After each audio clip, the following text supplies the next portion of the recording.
linda, maravilhosa. Olá pessoal, mais um vídeo do canal Larry Beatles, mais uma discografia comentada dos Beatles. Hoje a gente vai falar de um clássico absoluto da discografia solo dos Beatles, Band on the Run, Band on the Run. O Band on the Run é 1, 2, 3, 4, quinto álbum do Paul McCartney, né? E quinto álbum solo, eu considero assim, né? Muita gente fala que é o terceiro álbum dos Wings, pode ser também, tudo bem, eu não me importo muito, não me preocupo muito com essas classificações. Antes de mais nada, quero pedir a vocês likes. Gente, mesmo o pessoal que entra aí no vídeo, assiste 1 ou 2 minutinhos e passa para outro vídeo no YouTube e tal, deixa o seu like aí, você vai estar ajudando o canal a subir nas paradas do YouTube, a ficar mais visível, e a gente vai ter mais um canal para falar de Beatles, né? Não é legal ter canais do YouTube falando de Beatles? Eu sei que já tem aí canais ótimos falando de Beatles, com uma baita audiência, isso é ótimo, mas poxa, vamos fazer o Larry Beatles subir um pouco mais aí nessa parada, né? O que eu proponho aqui, claro, não é assim, não são vídeos top de linha com edições e tal, até porque eu não tenho recursos para isso, né? Nem sei mexer no YouTube, nem tenho tanto tempo de ficar editando e tal. Às vezes a minha filha me ajuda com alguma coisa, mas ela também tem uma agenda cheia, então é difícil para ela ficar fazendo edição para mim. Então os vídeos são simples mesmo, sim, sem edição praticamente, né? E a proposta é uma roda de conversa sobre os Beatles, é fazer comentários sobre a discografia tanto dos Beatles como das carreiras solos, né? Então, poxa, mas só que para isso eu preciso da força de vocês. Eu sei que tem muita gente aí que dá força, pessoal que me acompanha desde o começo, sempre fazendo comentários aí, dando likes e tal. Mas eu preciso que vocês que entram no canal, dão uma olhadinha e tal, mesmo os demais inscritos, os inscritos mais recentes, mesmo que não assistam o vídeo até o final, né? A lógica da internet é essa, ninguém consegue ficar mais de 5, 10 minutos no mesmo vídeo, é tudo rápido, né? Fugaz, né? Mas antes de saírem, deixem um like aí, vocês vão ajudar o canal a subir e fazer com que mais pessoas que curtem os Beatles e rock assistam aqui o Larry Beatles. Valeu, pessoal. Bom, o Band on the Run foi lançado no começo de dezembro na Europa e nos Estados Unidos. Aqui no Brasil ele sairia, para variar, né, alguns meses depois, já em 1974. E o Band on the Run é considerado por muita gente como o melhor álbum solo do Paul McCartney, né? O melhor disco solo do Paul. E ele foi gravado num momento assim bastante singular, né? Em 1973, os Wings já haviam lançado, o Paul e os Wings, eu prefiro falar assim, já haviam lançado Red Rose Speedway, um disco que foi gravado ao longo de 1972, que era para ser duplo, depois decidiu-se que seria simples, ele saiu em maio de 73, foi um disco muito bem recebido pelo público, que comprou bastante, transformou My Love num dos principais singles da carreira do Paul até hoje, um maior número de vendas, né? Uma balada lindíssima na tradição de The Long and Winding Road, né? Enfim, então o Paul não tinha problema com o sucesso, ele fazia bastante sucesso, ele tinha problema com a qualidade musical, né? Os críticos, a maior parte deles, né, esperava que o Paul desse seguimento à tradição de sofisticação, né, composicional, né, no tempo dos Beatles, e a coisa estava difícil, estava pegando para todos eles, na verdade, né? O próprio John Lennon estava sofrendo muito com a escassez de grandes canções, né? Tinha uma aqui, outra ali e tal, discos regulares, discos satisfatórios, mas obra-prima mesmo estava difícil de surgir. O John tinha feito o Plastic Ono Band, o Imagine, e depois ele começou a dar umas patinadas. E o Paul tinha feito o McCartney, que foi um disco assim bem artesanal, né, o primeirão solo do Paul depois do fim dos Beatles, né, e o Ram, que é um disco já mais tradicional no sentido de ter arranjos grandiosos e mixagens mais complexas, mais instrumentação, etc. e tal. Mesmo assim, tinha sido um disco que despertou muitas controvérsias, né? Muita gente achava que ali havia uma certa indulgência do Paul, né? Se é que se pode usar corretamente e generalizar o uso desse termo. O fato é que o Red Rose Speedway e, por exemplo, o Wings Wildlife também, antes, né, foram considerados discos muito aquém da capacidade que o Paul McCartney tinha de gravar boas canções, de compor números mais fortes, mais clássicos, né? O Paul estava ali transitando entre um rock and roll mais bubblegum, né, assim, com letras despretensiosas, estilos manjados, né, de harmonização das músicas, mais baseadas mesmo numa sequência de rock and roll muito simples dos anos 50, começo dos anos 60, né?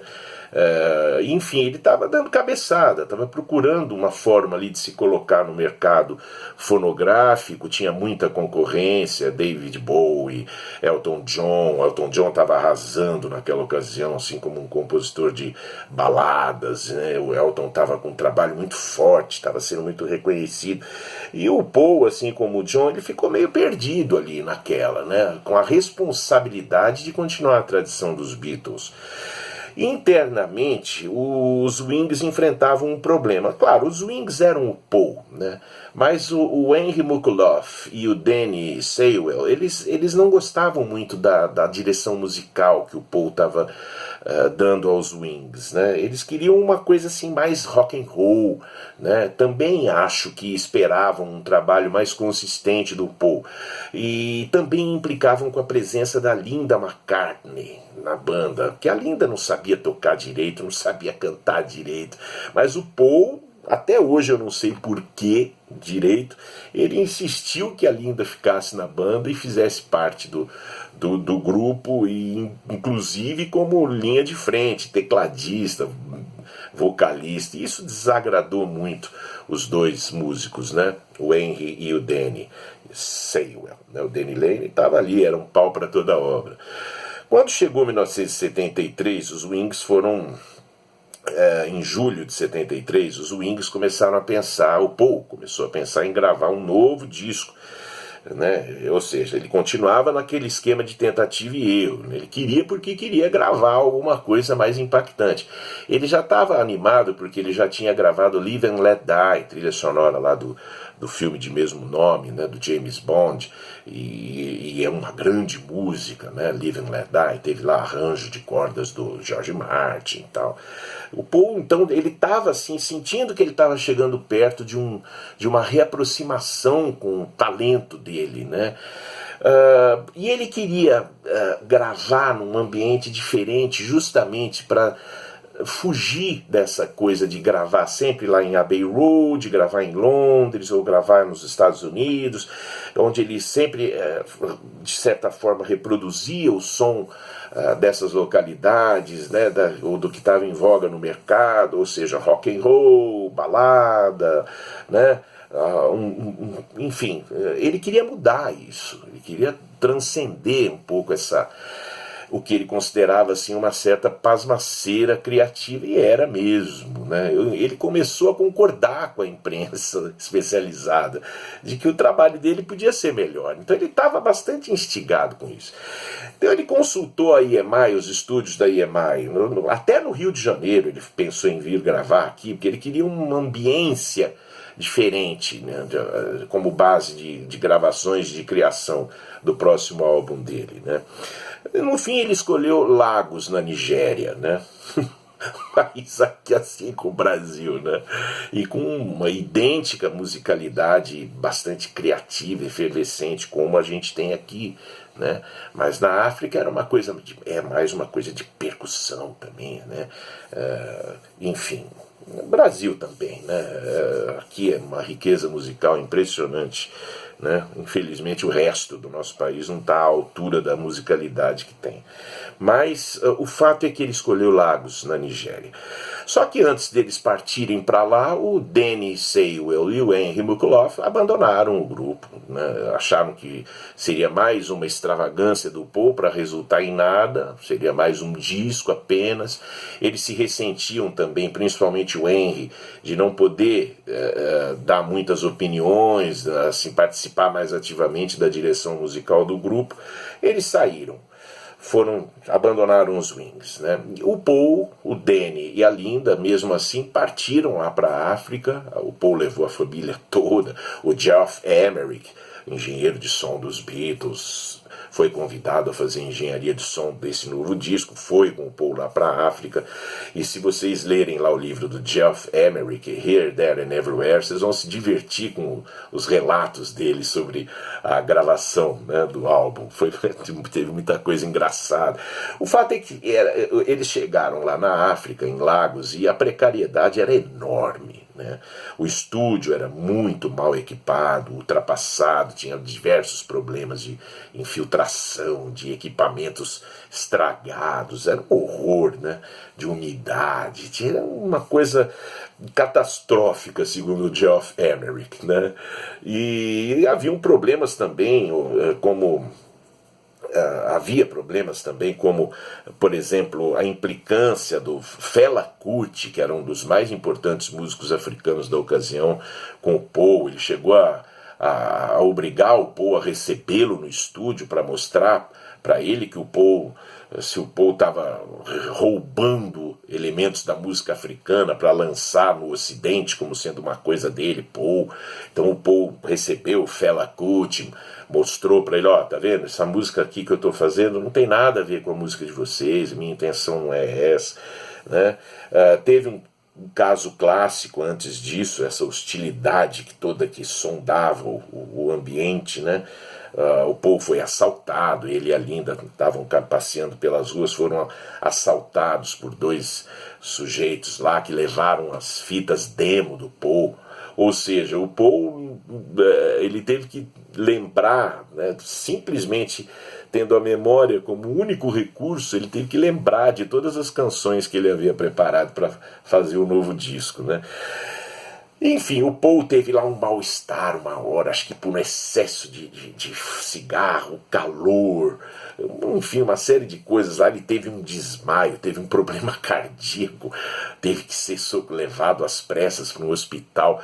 Então vocês percebem que tudo o que antecedeu as gravações do Band on the Run foram complicadas. As coisas que antecederam a gravação do disco foram pesadas e complicadas, mas você vê que coisa incrível, né? O cara, com todas essas adversidades, ele foi em frente e, quase como um desafio, foi gravando as novas canções, ele, o Danny e a Linda, né? Às vezes o Ginger Baker, aquele famoso ex-baterista do Cream, que por sinal faleceu ontem, aos 80 anos.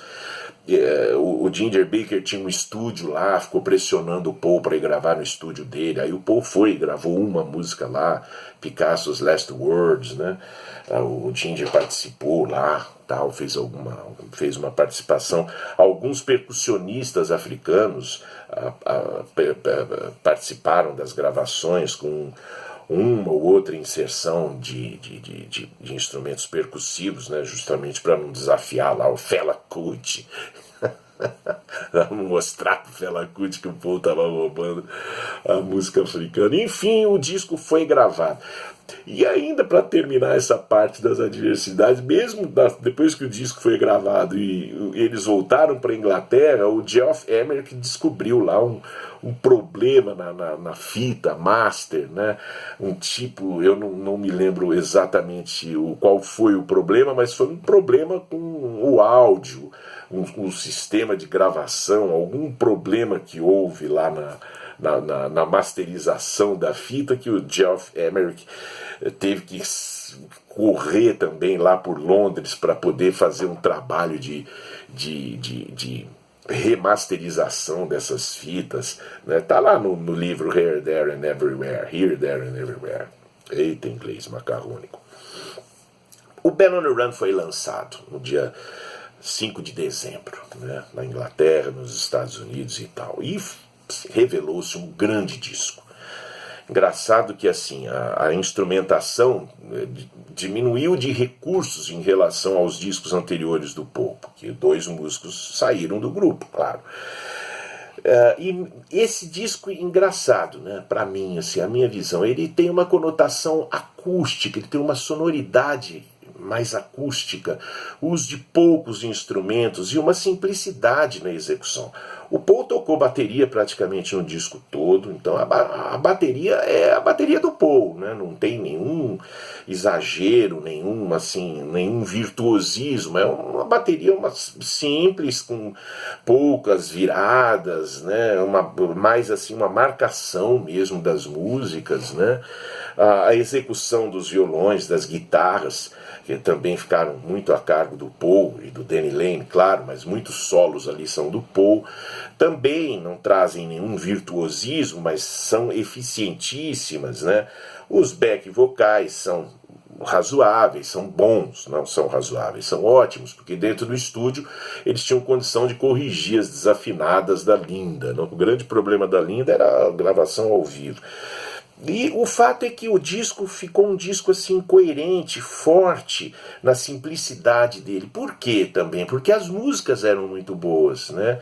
Então você começa o disco com Band on the Run, que é aquele clássico, né, esquema do Paul McCartney de gravar uma música com 2 ou 3 andamentos diferentes. Então ele começa é a música que abre o disco, começa numa pegada mais lenta, depois ela evolui para um ritmo mais acelerado, tem um clímax, né, a letra conta a história de um grupo em fuga. Na verdade era uma fantasia do Paul sobre as reuniões que ele fazia com os outros ex-Beatles para resolver lá os problemas da Apple, tudo, né? Então ele aproveitou essa inspiração e compôs essa música, Band on the Run, que começa o disco. Band on the Run é um grande clássico, é uma música clássica. O Paul toca ela todo show dele até hoje, né? Imprescindível, porque é um grande número, é um exemplo da habilidade dele em compor assim, peças simples, mas com diferenças de andamentos, a harmonia simples, mas com uma melodia forte, né?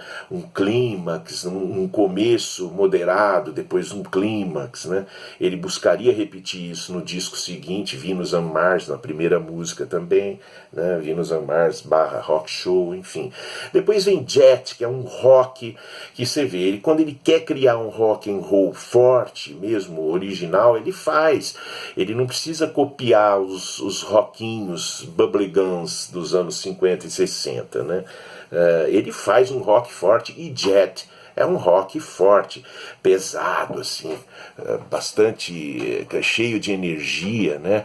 Então é um disco interessante para se fazer, é uma música muito interessante, a segunda música do disco, né? Depois vem Bluebird, que é uma música acústica, uma grande música acústica, uma balada muito bonita, muito delicada, que ele faz também assim com peso dos violões, né, com uma execução bacana dos violões, né? Tô fechando a porta aqui porque gravar em casa é isso, né? Tem gente que não percebe que eu tô gravando e começa a querer entrar no quarto. E enfim, Bluebird também é um grande clássico do Paul. Muita gente compara a Blackbird, né? Faz um paralelo com Blackbird, né?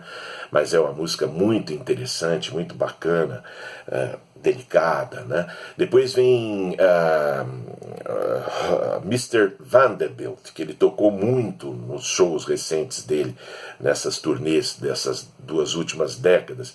Eu não gosto muito dessa música. Eu acho que é um momento que deu uma deslizadinha para os trabalhos anteriores mais fracos dele. Aquele corinho, ro, rei, ro. Eu acho que ali eu tenho algumas reservas em relação a essa música. Eu não acho ela tão boa. De qualquer maneira, ela tem lá umas partes, tem alguns momentos da música, alguns trechos que são bastante legais. Leave me alone, Mrs. Vanderbilt, muito bacana, né? Let Me Roll It é uma música interessante, é um blues rock também bastante eficiente. Lembra um pouquinho Cold Turkey do John, aquele riff de guitarra, né? Um riff interessante que se repete ao longo de toda a música. Mas Let Me Roll It é uma música muito forte, com um trabalho vocal muito interessante, um baita de um blues rock que ele também toca até hoje. É uma música também que tem presença garantida nos shows, né? O lado B começa com Mamúnia, que é uma música linda que eu tentei tocar no início, que é uma música lindíssima, né? Depois vem No Words, uma música acústica, Mamúnia, né? Também mais ou menos parecida com Bluebird, um pouco mais acelerada. Depois vem No Words, uma balada mais tradicional, ele e o Danny Lane compuseram juntos, né? Picasso's Last Words, outra música com vários andamentos diferentes, vários momentos diferentes, né? Mais acústica, né? Mais bem interessante, uma música cativante que cola na cabeça da gente. E tem, para encerrar o disco, um clássico absoluto, que é 1985, um baita de um rock, um clímax, né? A música urgente, né? Que o Paul também tocou bastante nessas últimas décadas, é um baita de um número, um dos rocks mais interessantes da carreira solo dele, uma música climática mesmo, perfeita para encerrar o disco. E não vamos falar aqui, ou vamos falar brevemente, de Helen Wills, o single que saiu na época com Country Dreamer no lado B, outro número acústico muito forte. Helen Wills é uma música forte, um rock and roll, jamais assim, um rock and roll já nos moldes dos discos anteriores, mas uma música forte, que tem um apelo legal e fez muito sucesso no rádio, nas emissoras de rádio da época, e foi lançado em single, vendeu horrores, inclusive saiu na edição americana do disco, né? Então é isso, gente. Band on the Run foi um grande trabalho do Paul, né? Um dos melhores discos solo dele, um disco que você não pode deixar de ter na sua discoteca. Eu vou ficando por aqui, gente. Volto em breve com mais um vídeo sobre os nossos queridos Beatles. Um abraço, inscrições no canal, visitem a lojinha Ginger 3003 na internet. Um abraço, gente.